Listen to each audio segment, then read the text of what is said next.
The moment I knew my son no longer deserved his father's legacy wasn't when Richard drew his final breath after a brutal 8-month battle with cancer. It wasn't during the 45 years of marriage when Richard built his shipping empire from nothing, while Thomas enjoyed the fruits without understanding the sacrifice. No, it was when I stood alone beside my husband's mahogany casket, rain pelting the cemetery's green canopy, and stared at the empty chair where our only son should have been. "He said he'd try to make it back for the burial, Mrs. Mitchell," whispered Jennifer, Richard's executive assistant of 20 years, her eyes red-rimmed as she squeezed my hand. Something about Victoria's birthday celebration running long. A birthday celebration. While his father, the man who had given him everything, was being lowered into the cold Chicago earth. I nodded, my face a mask of dignity despite the hurricane of rage building inside me. The funeral director glanced at me questioningly, clearly wondering if we should wait. The other mourners, hundreds of Richard's employees, business associates, and friends, shifted uncomfortably, witnessing the final insult from a son to his father. "Begin," I said, my voice steady despite the tremor in my heart. As the pastor spoke words that blurred in my grief, my mind drifted to the conversation Richard and I had shared just weeks before his death, his once powerful frame diminished by disease, but his eyes still sharp with the intelligence that had built Mitchell Shipping into a billion-dollar enterprise. "He's not ready for it, Ellie," Richard had said, his voice raspy from the tubes they'd only recently removed. "Maybe he never will be." "He's 42 years old," I'd argued, more out of habit than conviction. I'd been defending Thomas to his father for decades, a maternal instinct I couldn't seem to outgrow. "He'll step up when the time comes." Richard's laugh had dissolved into a coughing fit. When he recovered, he'd reached for the folder his lawyer had left. "That's why I've made provisions. The final choice will be yours, Eleanor. You'll know what to do when the time comes." Now, watching the casket descend without Thomas there to say goodbye, I finally understood what Richard had meant. I finally knew what I had to do. The reception at our Lakeshore Drive penthouse was a somber affair, business associates sharing stories of Richard's brilliance and generosity. I moved among them like a ghost, accepting condolences with practiced grace while checking my phone. No messages from Thomas. At 6:27 p.m., 4 hours after the funeral ended, the elevator chimed. Thomas strode in, his designer suit immaculate, Victoria clinging to his arm in a dress entirely too festive for the occasion. Neither looked appropriately grief-stricken. "Mother," Thomas said, kissing my cheek with cool efficiency.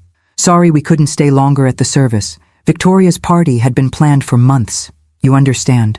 I looked at my son, Richard's golden boy with his father's strong jaw, but none of his character, and saw him clearly for perhaps the first time. "The reading of the will is tomorrow at 10 a.m., I said, my voice devoid of the warmth I'd always reserved for him.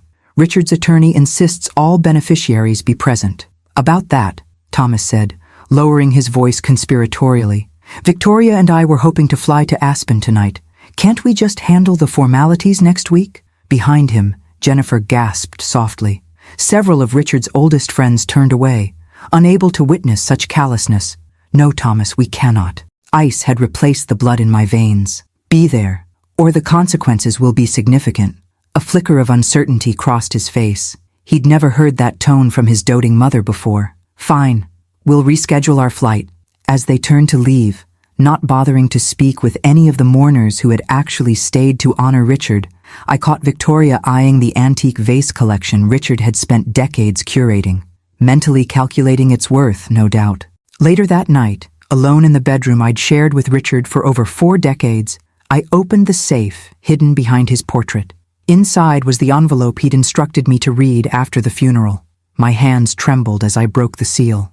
"My dearest Eleanor," his letter began, "if you're reading this, 2 things have happened. I've left this world, and Thomas has finally shown you who he truly is. I've never wanted to break your heart by saying this, but our son is not the man we raised him to be." Tears blurred my vision as I read Richard's final instructions, the provision in the will, the choice he had left to me, the power to ensure Thomas would never profit from the father he couldn't be bothered to bury. "You'll make the right decision," Richard's letter concluded. "You always do." As dawn broke over Lake Michigan, bathing our bedroom in golden light, I made my choice. Thomas would learn tomorrow that actions and absences have consequences. I whispered to the empty room, to the husband no longer beside me. If you're watching this story unfold, please subscribe to see what happens when my son learns the truth. Some lessons come at a price he never expected to pay. The lawyer's office awaited, and so did justice. The mahogany-paneled conference room of Harrington and Associates fell silent as Walter Harrington, Richard's attorney and friend of 30 years, adjusted his reading glasses. 10 people sat around the massive table. Myself, Thomas and Victoria, Richard's sister Margaret, our granddaughter Charlotte, Thomas's daughter from his first marriage, 2 company executives, Richard's charitable foundation director, and Walter's legal associate. Thomas checked his watch repeatedly, making no effort to hide his impatience. Victoria scrolled through her phone under the table, her manicured nails clicking against the screen. Beside them sat Charlotte, their 22-year-old daughter, eyes red from genuine grief. Unlike her father, she had visited Richard regularly during his illness, reading to him when his eyes grew too weak to manage his beloved historical biographies. "Before we begin," Walter said, his voice grave, "I want to express my deepest condolences, Eleanor. Richard was not just my client, but my dear friend." I nodded, clutching the handkerchief Richard had given me on our 40th anniversary. "Thank you, Walter. Please proceed." Walter opened the thick document before him. This last will and testament of Richard James Mitchell, being of sound mind and body at the time of its creation 6 months ago, represents his final wishes for the distribution of his estate, valued at approximately $1.2 billion. Victoria's head snapped up from her phone. Thomas straightened in his chair. "I'll summarize the standard provisions," Walter continued. "The Lakeshore Drive penthouse and summer home in Door County are bequeathed to Eleanor Mitchell, along with all personal effects and an immediate cash transfer of $50 million. Thomas nodded impatiently. This was expected. Mitchell Shipping Company voting shares are to be distributed as follows. Walter paused, glancing at me briefly before continuing. To Thomas Mitchell, son of the deceased. Thomas leaned forward eagerly. Conditional upon the moral character clause on page 27, section B. What moral character clause? Thomas interrupted, frowning. Walter flipped pages methodically. The clause reads as follows. The bequest to my son Thomas is conditional upon my wife Eleanor's sole discretion regarding his conduct during my final days and funeral arrangements. Should Eleanor deem his behavior disrespectful, negligent, or inappropriate, she may invoke this clause to redirect his inheritance as outlined in Alternative Distribution Plan C. The blood drained from Thomas's face. That can't be legal. I assure you it is, Walter replied calmly.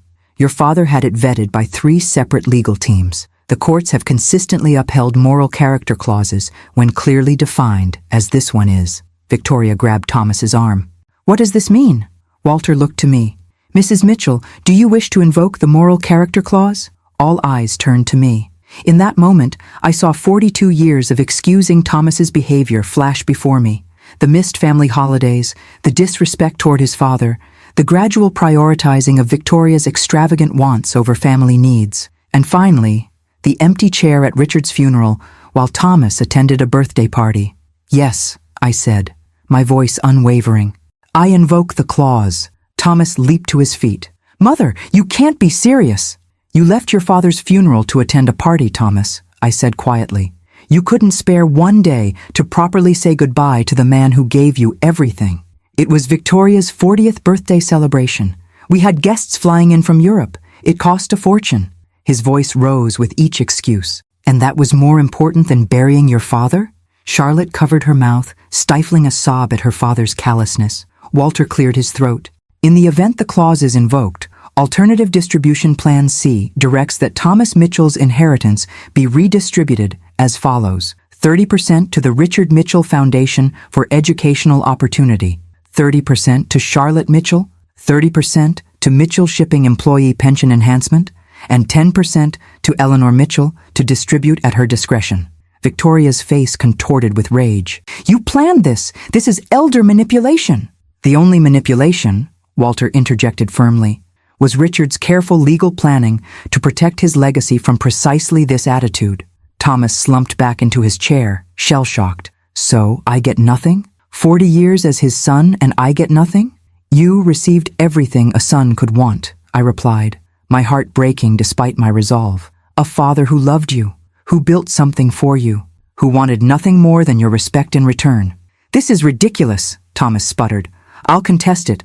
I'll fight this in court. You're welcome to try, Walter said. But Richard anticipated that response. The will includes a no contest clause. Any beneficiary who challenges the will forfeits even the minimal provisions granted elsewhere. What minimal provisions? Thomas demanded. Walter turned a page. Your father left you his first desk, the folding card table where he wrote his business plan, and his collection of books on business ethics. In any other circumstance, the irony might have been comical. Now, it just felt tragic. Victoria stood abruptly. We're leaving. Thomas, call Jensen. We need a lawyer who'll actually fight for us. She stormed out, not bothering to close the door behind her. Thomas followed, pausing at the threshold to look back at me. I'll never forgive you for this, Mother, he said, his voice cold with fury. After they left, Walter continued reading the remaining provisions. Charlotte would receive her portion in a structured trust. The charitable foundation would focus on scholarships for underprivileged youth. The employee pension enhancements would ensure security for those who had helped build Richard's dream. When the reading concluded and others filed out, Charlotte stayed behind, moving to sit beside me. Grandma, she whispered, taking my hand. I'm so sorry about Dad. Grandpa deserved better. I squeezed her fingers. Your grandfather loved you very much, Charlotte. He saw in you what he had hoped to see in your father. As we left the office together, I felt both heartbroken and resolute. Richard had given me the power to make this choice, knowing the pain it would cause me. But he'd also known I would choose rightly, no matter how difficult. I paused in the lobby, a strange compulsion coming over me once again. If you're following this story, I said softly, please subscribe to see what happens next.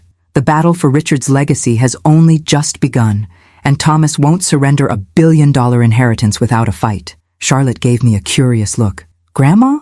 Who are you talking to? I smiled sadly. Just an old woman's habit, dear.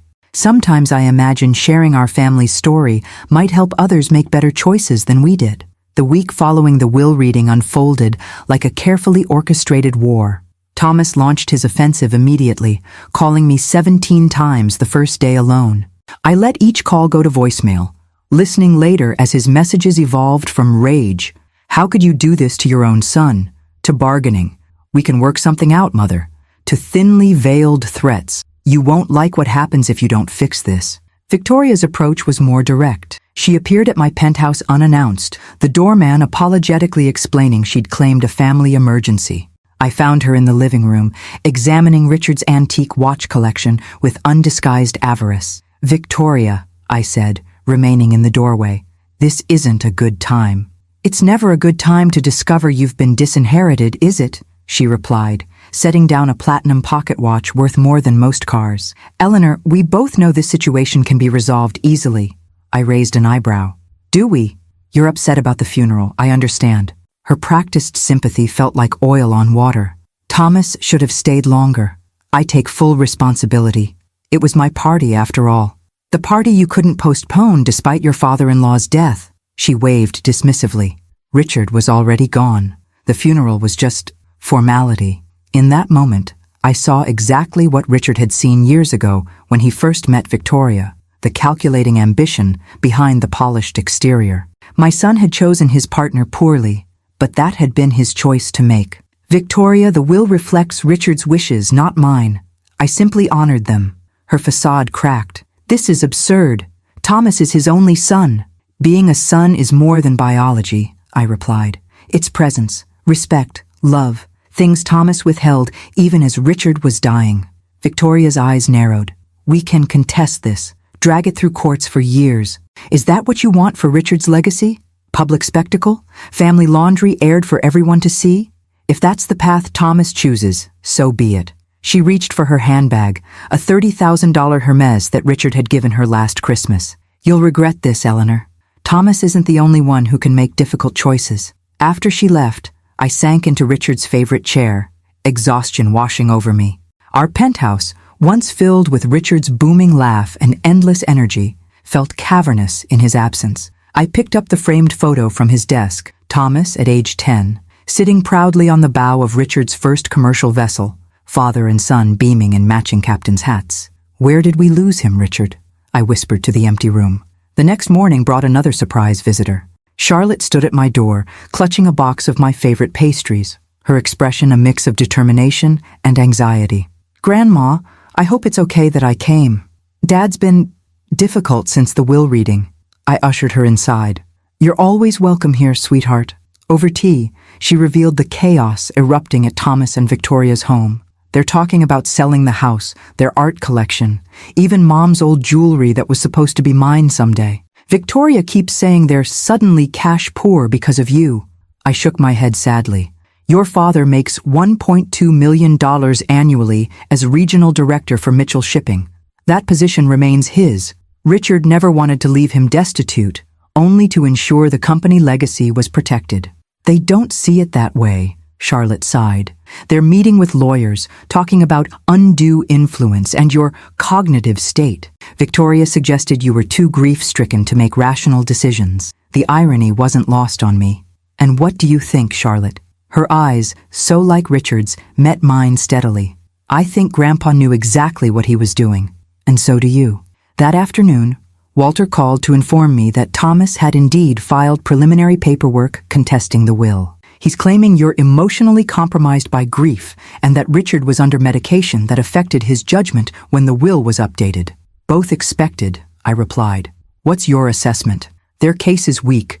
We have video of Richard explaining his reasoning, medical certificates of competency, and multiple witnesses, but litigation is always unpredictable and expensive. Richard left me well prepared for this fight, I assured him. The following days brought another development. Mitchell Shipping employees, from dock workers to executives, began sending cards, stopping by with food, calling to offer support. They'd heard rumors of Thomas's challenge and wanted me to know they stood with Richard's vision. Your husband saved my family when he kept paying my salary during my cancer treatment, said Marco, a 30-year shipping manager. We never forgot that kind of leadership. It was during this outpouring that I discovered Richard's final gift to me. His executive assistant, Jennifer, delivered a sealed envelope that Richard had instructed her to hold until Eleanor needs to remember why she's fighting. Inside was a letter and a small key. The letter read simply, "For when Thomas forces your hand, Storage Unit 447, all my love, always." The storage facility was climate-controlled, used primarily for Richard's overflow business archives. Unit 447 contained a single item, a video camera connected to a television. A post-it note on the screen read, "Press play." Richard's face filled the screen, healthy and strong, recorded before his diagnosis. "Hello, my darling Eleanor," he began. "If you're watching this, then Thomas has chosen his path, and you've honored my wishes despite the pain it's causing you." Tears streamed down my face as Richard outlined evidence he'd been gathering for years. Documentation of Thomas's mismanagement of company resources, his absence from critical meetings, reports from concerned executives, a complete case file supporting the difficult decision we'd made. "I couldn't bear to show you this while I lived," Richard continued. "You always wanted to see the best in our son. But I needed to protect what we built, not just for wealth, but for the thousands of families who depend on Mitchell Shipping doing business the right way." As the video ended, Richard looked directly into the camera. "Stay strong, my love. Remember that sometimes the kindest thing we can do for our children is to hold them accountable, even when it breaks our hearts." I left the storage unit with renewed resolve, Richard's wisdom fortifying me for the battle ahead. That evening, as I looked out over the Chicago skyline from our, now my, penthouse, I felt a familiar compulsion.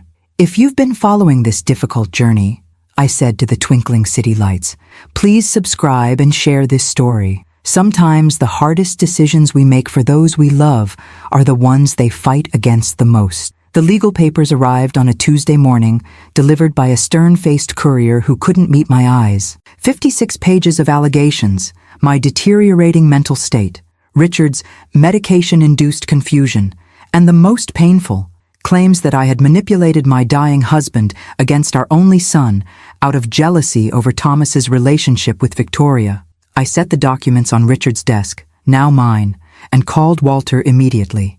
"They've gone nuclear," he said after I described the filing. "This isn't just contesting the will anymore. They're attacking your capacity, your character, and your marriage, all to avoid admitting Thomas couldn't spare one day to properly bury his father," I replied. surprising myself with my steady voice. Eleanor, you should know. They've requested Richard's medical records, your phone records, and they're seeking depositions from household staff. They're looking for anything to suggest you influenced Richard unduly during his illness. A cold anger settled in my chest. Let them look. Richard and I made this decision together, with clear minds and broken hearts. That afternoon, the first reporter called.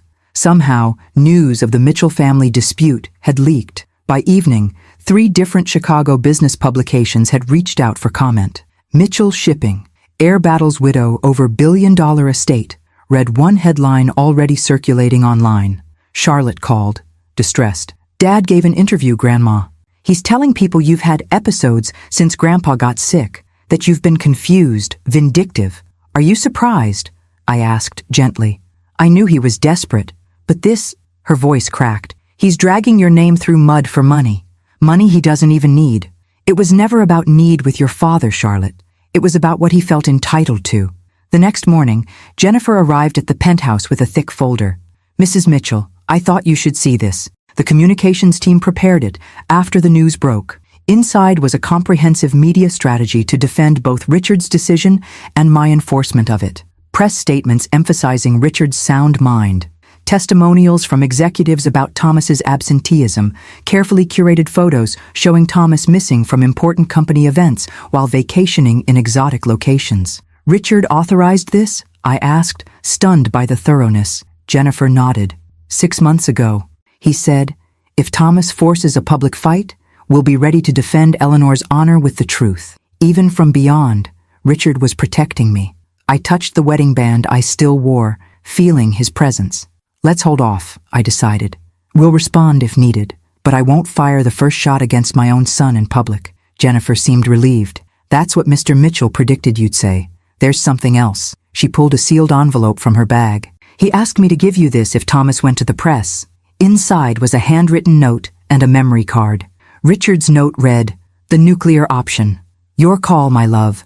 Use only if Thomas leaves no alternative. The memory card contained video footage. Thomas at company events, visibly intoxicated, making inappropriate comments to employees. Thomas arguing viciously with Richard during his illness, accusing him of emotional manipulation for asking him to attend board meetings. Thomas and Victoria mocking Richard's cancer symptoms when they thought no one was listening. I locked the card in the safe, sick at heart. Richard had known it might come to this, but had left the choice to me. The power to destroy our son's reputation with evidence of his own behavior. The lawsuit's first hearing was scheduled for the following week. In preparation, Walter arranged for me to be examined by 3 independent psychological experts to counter Thomas's claims about my mental state. All 3 reports confirm what we know, Walter assured me. You're perfectly competent, exhibiting appropriate grief, but no cognitive impairment.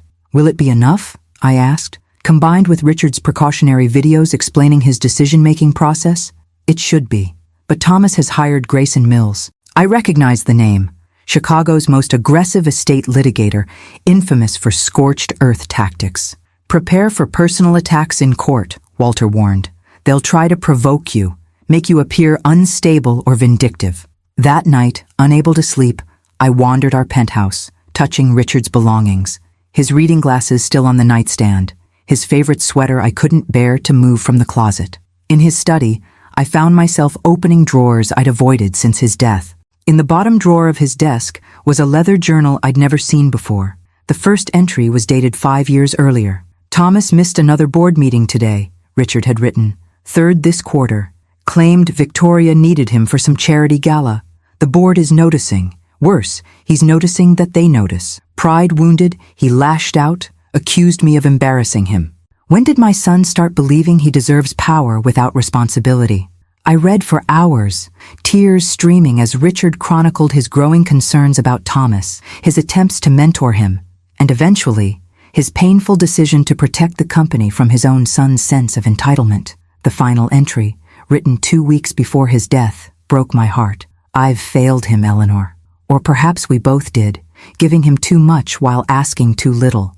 The hardest part of dying isn't leaving the company, or even leaving you, my love. It's knowing I won't be here to help Thomas become the man he could still be. That burden now falls to you, and it's heavier than any I've asked you to bear. The next morning, I called Charlotte. I need you to deliver a message to your father. Tell him I'm willing to meet, just the two of us.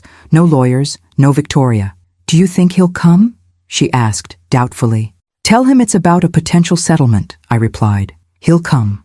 2 days later, Thomas arrived at the penthouse, dressed impeccably but with new lines etching his face. Mother, he said stiffly, declining my offer of coffee. Charlotte said you wanted to discuss terms. I wanted to give you one chance to withdraw your lawsuit before things get uglier, I said simply. He laughed bitterly. Withdraw? You've stolen my birthright. Your father made a choice, Thomas. I honored it. Because I missed part of a funeral? He exploded. One day's mistake cost me $1 billion? I shook my head sadly. It wasn't one day. It was years of days. Moments when your father needed his son and found a stranger instead. Convenient interpretation after he's gone, Thomas sneered. He never complained to me. He tried, Thomas. For years he tried. His expression hardened. Well, now it's up to the courts, and they don't rule based on missed father-son moments. As he turned to leave, I called after him. Thomas, I have videos. Richard documented everything. Your behavior at company events, your comments about his illness, everything. He froze, color draining from his face. You're bluffing. Your father was a meticulous man. You know that. For a moment, uncertainty flickered in his eyes, the first crack in his righteousness. Then, his jaw set. Release whatever you want. Victoria and I have already given interviews about your fragile mental state. Who do you think people will believe? The grieving, confused widow or the son fighting for his legacy? After he left, I sat alone in the growing darkness, Richard's journal clutched to my chest. The battle lines were drawn. My son had chosen scorched earth over reconciliation. For those following this painful journey, I whispered to the silent room, don't forget to subscribe. Before this story ends, you'll see how far a son will go to claim what he believes is his, and how firmly a mother must stand to honor her husband's final wish. The courthouse steps swarmed with reporters as Walter helped me from the car. Camera flashes erupted like lightning, voices calling out questions that blurred together in cacophony. Mrs. Mitchell, did you manipulate your husband's will? Is it true your son was excluded for missing the funeral? Are you suffering from dementia, as your son claims? Walter guided me through the gauntlet, his arms steady around my shoulders. No comments until after the hearing, he repeated firmly. Inside, the courtroom was already packed. Journalists, curious lawyers, and a surprising number of Mitchell shipping employees. In the front row sat Charlotte, who'd texted earlier that she would attend despite her father's fury. When our eyes met, she gave me a small, brave smile. Thomas and Victoria entered from the side door with their attorney, Grayson Mills, a razor-thin man with cold eyes and a reputation for destroying witnesses. Thomas was impeccably dressed in a conservative suit that reminded me painfully of Richard, while Victoria wore widow-like black, a calculated visual statement. Judge Patricia Winters, a veteran of the probate court with silver hair and piercing eyes, called the hearing to order precisely at 9 a.m. This is a preliminary hearing regarding the Mitchell estate, she began. I've reviewed the filings from both parties. Mr. Mills, as the petitioner's counsel, you may begin. Mills approached the bench with practiced gravity. Your Honor, this case centers on a grievous injustice. Thomas Mitchell, the only son of the deceased Richard Mitchell, has been effectively disinherited through the manipulation of a moral character clause, a clause inserted during Richard Mitchell's final illness when he was heavily medicated and susceptible to influence. He gestured dramatically toward me. Mrs. Eleanor Mitchell, driven by personal grievances and declining cognitive function, convinced her dying husband to create this punitive measure, then wielded it vindictively when her son missed portions of the funeral to attend a long-planned family event. The characterization was so false that I almost laughed aloud. Walter squeezed my hand in warning. We will demonstrate that Richard Mitchell was not of sound mind when this clause was added, that Mrs. Mitchell exhibited controlling behaviors throughout his illness, and that the disinheritance represents a gross deviation from Richard Mitchell's previously expressed wishes for his son to lead his company. Judge Winters nodded without expression. Mr. Harrington? Walter rose, the picture of dignified restraint next to Mill's theatrical presentation. Your Honor, Richard Mitchell was a meticulous businessman who built a billion-dollar company through careful planning and clear-eyed assessment of people's capabilities. That same methodical approach extended to his estate planning. He gestured to the thick binders before the judge. The documentation we've provided demonstrates 3 critical facts. First, Richard Mitchell was certified mentally competent by multiple physicians throughout his illness, including the day the moral clause was added. Second, the clause itself was not a last-minute addition, but consistent with Richard's long-standing concerns about his son's commitment to the company and its values. And third, Mrs. Mitchell's invocation of the clause was not capricious, but the culmination of years of troubling behavior by Thomas Mitchell, behavior that reached its nadir when he chose to attend his wife's birthday celebration rather than fully participate in his father's funeral. Walter paused, then added quietly, "This case isn't about a mother's vindictiveness. It's about a father's right to ensure his life's work continues in capable, committed hands." For the next 2 hours, both sides presented preliminary arguments and evidence. Mills introduced affidavits from Thomas and Victoria's social circle, claiming I had seemed confused and irrationally angry at Thomas during Richard's illness. Walter countered with medical reports confirming my cognitive health and Richard's competency. The most dramatic moment came when Mills played a video deposition from Thomas and Victoria's household chef, who claimed to have overheard me telling Richard that, "Thomas doesn't deserve anything you built." Walter immediately stood. "Your Honor, context is critical here. We have the complete recording of that conversation." With the judge's permission, Walter played Richard's own recording of that day, showing that my comment came after Thomas had failed to visit his father despite being in town, sending Victoria instead with the excuse that he had more important meetings. The full quote was, "Thomas doesn't deserve anything you built if he can't even visit you when you're dying. It breaks my heart to say it, Richard, but it's true." Richard's voice, weak but determined, had responded, "I know, Ellie. I've known for years. I just didn't want to admit it." A murmur ran through the courtroom. Thomas's face flushed crimson. Near the hearing's conclusion, Judge Winters addressed both parties directly. "This case clearly involves complex family dynamics beyond legal considerations. Before we proceed to full litigation, I'm ordering both parties to mediation. Mrs. Mitchell, Mr. Mitchell, this is an opportunity to resolve these matters privately before more damage is done to your family and to Mr. Mitchell's business legacy." As we gathered our belongings after adjournment, I noticed Charlotte approaching Thomas, speaking intensely. He shook his head repeatedly, Victoria pulling at his arm while glaring at Charlotte. Outside, the media waited like vultures. Thomas and Victoria reached the doors first, Mills guiding them to a microphone stand. "Today's hearing was just the beginning," Thomas announced to the cameras. "We're confident the court will recognize that my father's true wishes are being subverted. No son should be disinherited for missing part of a funeral due to prior family commitments." When my turn came, Walter advised a simple, "no comment," but something in me rebelled against Thomas's sanitized version of events. "I have only one statement," I said, my voice stronger than I expected. "This case isn't about a missed funeral. It's about honoring Richard Mitchell's carefully considered wishes for the company he built. He loved his son, but he loved the thousands of employees who depend on Mitchell shipping even more." Back at the penthouse, exhaustion overwhelmed me. The public spectacle had been every bit as draining as Walter had warned. My phone buzzed with a text from Charlotte. "Grandma, can I come over? I need to talk to you about something important." An hour later, Charlotte sat across from me, her young face grave. "Dad's desperate, Grandma.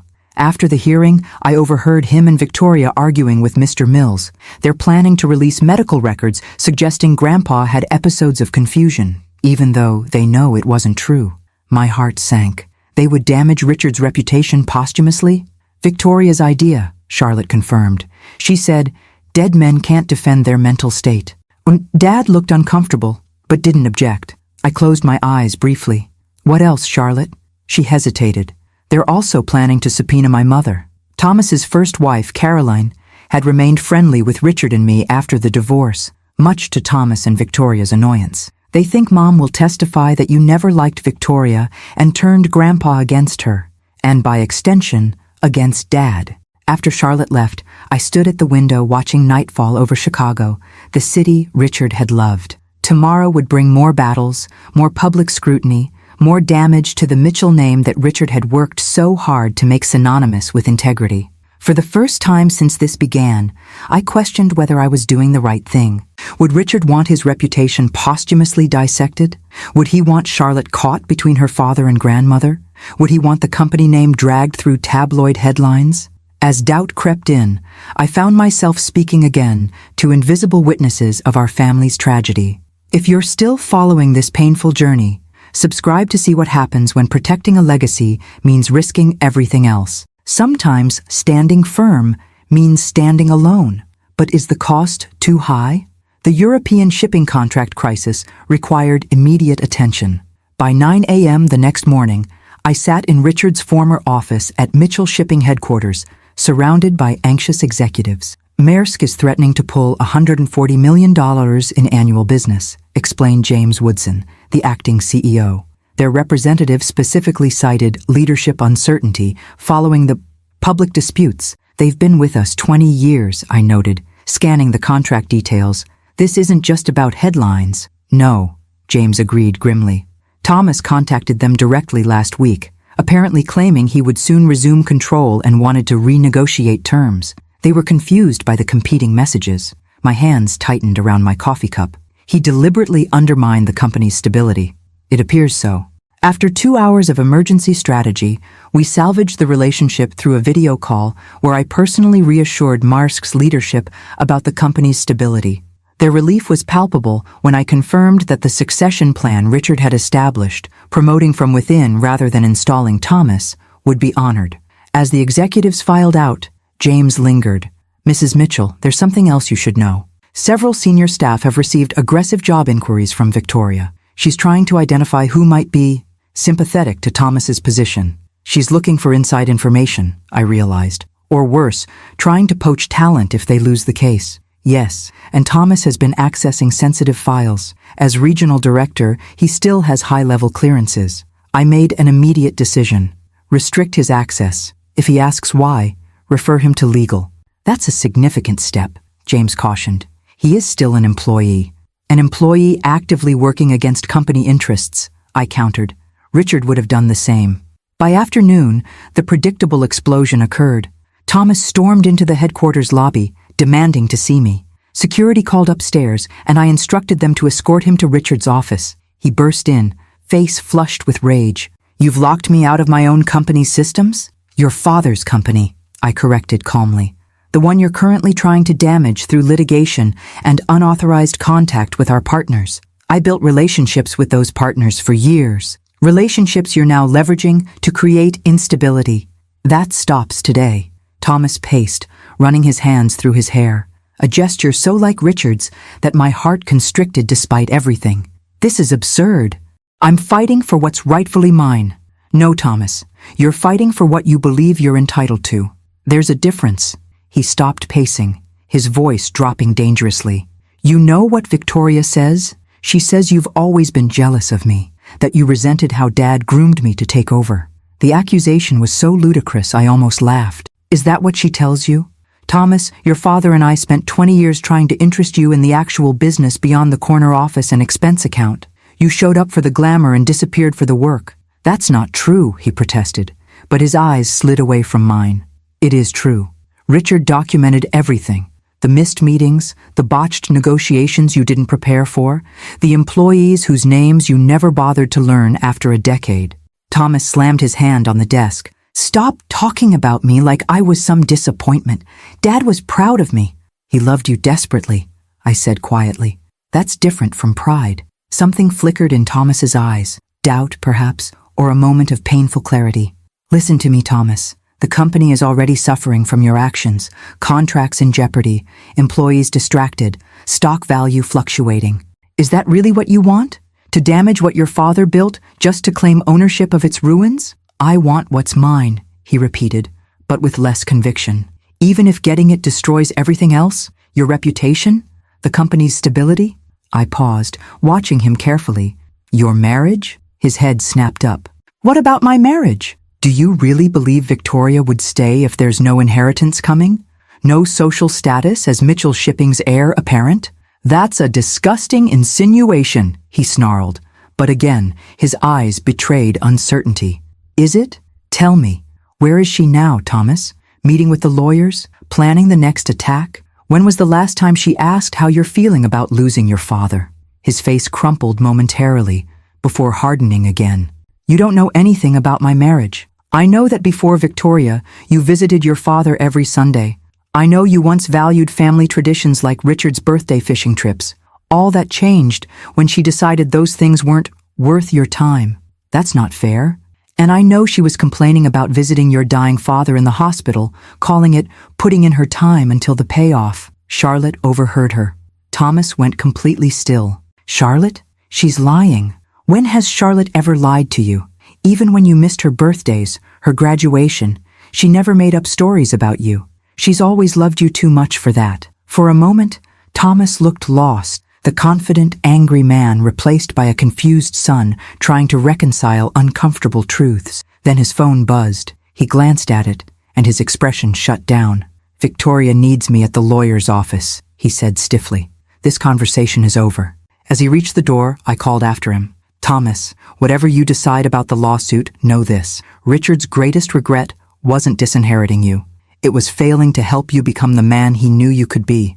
He paused without turning, his shoulders tense. Then he walked out without another word. That evening, Charlotte called in tears. Dad came to my apartment. He asked if what you said was true, about Victoria's phone call. I told him everything. He just sat there, then left without saying anything. I'm worried about him, Grandma. You did the right thing, sweetheart, I assured her, though my own concern was growing. Sometimes the truth hurts before it heals. Later, I received a text from Thomas himself, the first direct communication he'd initiated since the will reading. We need to talk, not about the lawsuit, about Dad. Tomorrow? I responded simply, come for breakfast. 8 a.m. Sleep eluded me that night. I wandered the penthouse, eventually finding myself in Richard's closet, running my fingers over his suits, inhaling the fading scent of his aftershave. In the pocket of his favorite jacket, I found a small notebook I'd never seen, different from his business journal. The first page read simply, Things I Wish for Thomas. What followed were not material bequests, but hopes. That he finds purpose beyond wealth. That he values relationships over status. That he discovers the satisfaction of building something meaningful.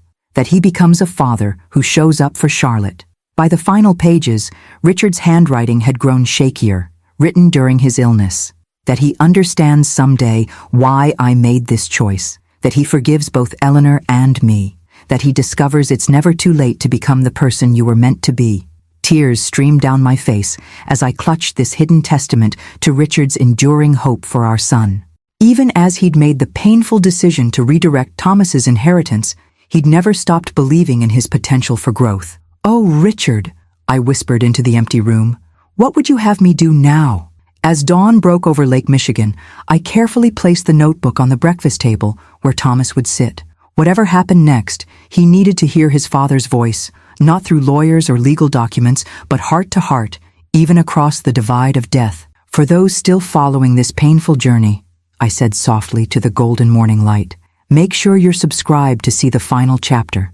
Tomorrow may bring either reconciliation or permanent rupture. But whatever comes, we'll face it with the courage Richard always valued above all else. Thomas arrived precisely at 8, alone and visibly exhausted. Dark circles shadowed his eyes, and his usually immaculate appearance showed signs of neglect, his shirt slightly wrinkled, his hair uncombed. He looked older than his 42 years, grief and stress having etched new lines around his mouth. You came, I said simply, opening the door wider. I said I would. His voice lacked its recent hostility, replaced by a weary flatness that concerned me more. I led him to the kitchen where I'd prepared Richard's traditional weekend breakfast, scrambled eggs with herbs, sourdough toast, and strong black coffee. For decades, this had been our family ritual, until Victoria had deemed it boring and introduced Thomas to champagne brunches at upscale hotels instead. Thomas stared at the familiar spread. You remembered. Some traditions matter enough to preserve. We sat across from each other, the morning sun streaming through windows that showcased Chicago awakening below us. For several minutes, We ate in silence, the weight of unspoken words hanging between us. Finally, Thomas set down his fork. Victoria's gone. Though I'd suspected this might happen, hearing the confirmation brought no satisfaction. I'm sorry. A bitter laugh escaped him. Are you? You practically predicted it. Being right about something painful doesn't make it less painful to witness, I replied. What happened? Thomas stared into his coffee. After our conversation yesterday, I confronted her about what Charlotte overheard. She denied it at first, then got angry that I would question her loyalty. He shook his head. We argued. Things were said. I asked her directly if she would stay if there was no inheritance coming, no prestigious position at Mitchell Shipping. And? She packed 3 suitcases, took her jewelry, including Mom's tennis bracelet you gave me for her last birthday, and said she didn't sign up for this humiliation. His voice cracked slightly. 12 years of marriage, and she was gone within an hour. I reached across the table, covering his hand with mine, our first physical contact since the funeral. He didn't pull away. I'm truly sorry, Thomas. Despite everything, I never wanted this pain for you. He nodded, then noticed Richard's small notebook beside his plate. What's this? Something of your father's I found last night. I think he would want you to have it. Thomas opened it hesitantly, his expression changing as he read the first page. For the next 20 minutes, he sat in complete silence, turning pages slowly, occasionally wiping at his eyes. When he finally looked up, something had shifted in his face, the defensive anger replaced by raw grief. He never told me any of this, Thomas whispered. Would you have listened? I asked gently. He closed the notebook carefully. No, probably not. After a long pause, he added, I didn't know him at all, did I? You knew the father who loved you unconditionally. You didn't know the man who built something extraordinary through sacrifice and integrity. I poured more coffee for both of us. He wanted you to know both. Thomas stared out at the city skyline, Richard's beloved Chicago, where he'd started with one leased dock and a second-hand tugboat. I remember when I was 10, he said suddenly. Dad took me to the original dock where he started. It was still operational then, just a tiny fraction of the company. He introduced me to every worker by name, knew their kids' names too. They all respected him so much. His voice grew distant with memory. I told him I wanted to be just like him when I grew up. You still can be, I said quietly. Not in running his company. That opportunity has passed, but in understanding what actually made him remarkable, which was his belief that success meant nothing without integrity, that wealth was a responsibility, not just a privilege, that showing up for people who depend on you matters more than any bottom line. Thomas absorbed this in silence, turning Richard's notebook over in his hands. When he finally spoke again, his voice had changed, the entitled air replaced by someone more thoughtful, more vulnerable. I'm dropping the lawsuit. Relief washed through me, but I kept my expression neutral. Why? Because Dad was right. Thomas met my eyes directly. I haven't earned it, and fighting you through the courts won't change that fact. What about your lawyers? Victoria? Victoria's gone. As for Mills, he can bill me for services rendered and then terminate our relationship. Thomas straightened his shoulders. I'll handle it today. We moved to the living room, where photos of our family through the years lined the bookshelves. Thomas stopped before a picture of himself at 16, standing proudly beside Richard on the deck of the company's flagship vessel. I had so many chances, he said softly. He kept giving me opportunities to step up, to learn, to grow. I squandered all of them. Not all, I corrected. You're here now, making a difficult but right decision. That counts for something. What happens next? He asked, turning to me. With the company? With us? The company will continue as Richard planned, managed by people who share his values and vision. As for us, I chose my words carefully. That depends on what you want, Thomas. I don't know what I want anymore, he admitted. Everything I thought mattered. The money, the status, Victoria, it's all gone or going. I'm 42 years old and I have to start over. Perhaps that's exactly what you need. He nodded slowly. Maybe so. As Thomas prepared to leave, he paused at the door. There's one more thing. I want to apologize to Charlotte. I've been a terrible father to her. It's never too late to change that, I said, thinking of Richard's final wish in his notebook. Would you? Thomas hesitated, showing a humility I'd rarely seen. Would you be there when I talk to her? I might need help finding the right words. Of course. After he left, I stood alone in the penthouse that had once vibrated with Richard's energy and vision. For the first time since his death, I felt something beyond grief, a quiet certainty that we had reached a turning point. 1 year later, on the anniversary of Richard's death, 3 figures stood beside his grave in the November sunshine. Thomas, Charlotte, and I placed white roses, Richard's favorite, against the simple granite headstone. "He would be proud today," I said, watching Thomas adjust his tie, not the expensive designer brands he once favored, but a modest one suitable for his new position as Community Outreach Director for the Richard Mitchell Foundation. After dropping the lawsuit, Thomas had surprised everyone by asking not for money or position, but for a chance to learn about his father's philanthropic vision. Starting at the bottom, he'd spent months visiting Mitchell Shipping's community initiatives, learning firsthand about the educational programs and economic development projects Richard had quietly funded for decades. Charlotte, now completing her master's degree in environmental science with funding from her grandfather's trust, slipped her arm through her father's. "Remember last week at the scholarship ceremony? When that kid from Southside said Grandpa's program was the only reason he could attend college? Your speech was perfect, Dad." Thomas smiled, a genuine expression that reached his eyes in a way his polished corporate smiles never had. "I just told them what I've been learning myself. That true legacy isn't about money or buildings. It's about impact on lives." As we walked back toward the cars, Thomas lingered, letting Charlotte go ahead. "Mom," he said quietly, "I've been thinking about something. The company's educational initiative for employees' children. I'd like to expand it, create a presence in more neighborhoods, especially underserved areas." "That sounds exactly like something your father would support," I replied, warmth spreading through my chest at his use of "mom" rather than the formal mother he'd adopted during the Victoria years. "Would you look at the proposal with me next week? Your input would be valuable." "I'd be honored." As we reached the cemetery gates, I felt that familiar urge one last time. Looking out at the golden autumn leaves, I spoke to those who had witnessed our journey.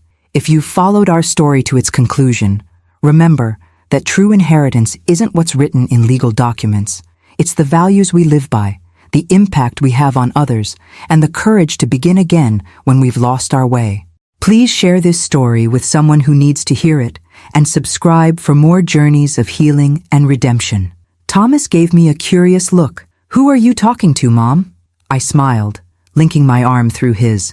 "Just an old woman's habit. Sometimes I like to imagine our story might help others navigate their own difficult paths. Like Dad's journal helped me."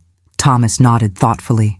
As we drove away from the cemetery, I glanced in the rearview mirror at Richard's final resting place. The painful choice he'd entrusted to me had ultimately achieved exactly what he'd hoped. Not punishment for our son, but transformation.